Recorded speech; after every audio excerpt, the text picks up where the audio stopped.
Assalamualaikum warahmatullahi wabarakatuh. Perkenalkan, kami dari kelompok 12 yang beranggotakan saya sendiri, Kenur Aini, dengan NIM 2032311013 dan teman saya Marieta Herdiani dengan NIM 2032311015. Di sini saya akan menjelaskan tentang anatomi fisiologi sistem persyarapan. Sistem persyarapan adalah sistem yang mengatur dan mengendalikan semua kegiatan aktivitas tubuh kita seperti berjalan, menggerakkan tangan, mengunyah makanan, dan lainnya. Sistem syaraf tersusun dari jutaan serabut sel saraf atau neuron yang berkumpul membentuk suatu bekas atau vaskulum. Neuron adalah komponen utama dalam sistem syaraf. Selanjutnya, ada fungsi sistem syaraf, ada 3 fungsi yaitu, pertama, mengatur atau mengendali kerja organ tubuh, kedua, pusat pengendali tanggapan, dan ketiga, alat komunikasi dengan dunia luar. Kemudian, terdapat struktur sel saraf atau neuron. Setiap neuron terdiri dari satu badan sel yang di dalamnya terdapat sitoplasma dan inti sel. Dari badan sel keluar dua macam serabut syaraf, yaitu dendrit dan akson atau neurit. Dendrit berfungsi menangkap dan mengirimkan impuls ke dalam badan sel saraf, sedangkan akson berfungsi mengirimkan impuls dari badan sel ke jaringan lain. Akson biasanya sangat panjang, sebaliknya dendrit sangat pendek. Terdapat 5 jenis sel saraf dan berdasarkan bentuknya yaitu, pertama, unipolar neuron, kedua, bipolar neuron, ketiga, interneuron, keempat, piramidal cell, dan kelima, motor neuron. Dan berdasarkan letak kerjanya, sistem syaraf terdiri atas 3 bagian yaitu, 1. Sistem syaraf pusat terdiri dari otak dan sumsum tulang belakang. 2. Sistem syaraf perifer atau tepi terdiri dari 12 pasang syaraf serabut otak atau saraf kranial dan 31 pasang syaraf sumsum tulang belakang atau syaraf spinal. Dan ketiga, sistem syaraf autonomi atau syaraf tak sadar terdiri dari sumsum syaraf simpatik dan sumsum syaraf parasimpatik.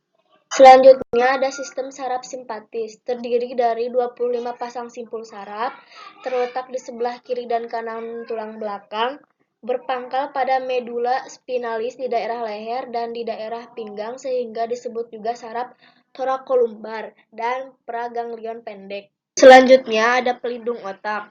Pelindung otak terdiri dari tengkorak, ruas-ruas tulang belakang, dan 3 lapisan selaput otak atau meningen.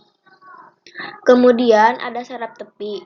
Sistem saraf perifer dibagi menjadi 2 yaitu, yang pertama 12 pasang saraf serabut otak atau saraf kranial, terbagi menjadi 3 pasang saraf sensori, 5 pasang saraf motori, dan 4 pasang saraf gabungan.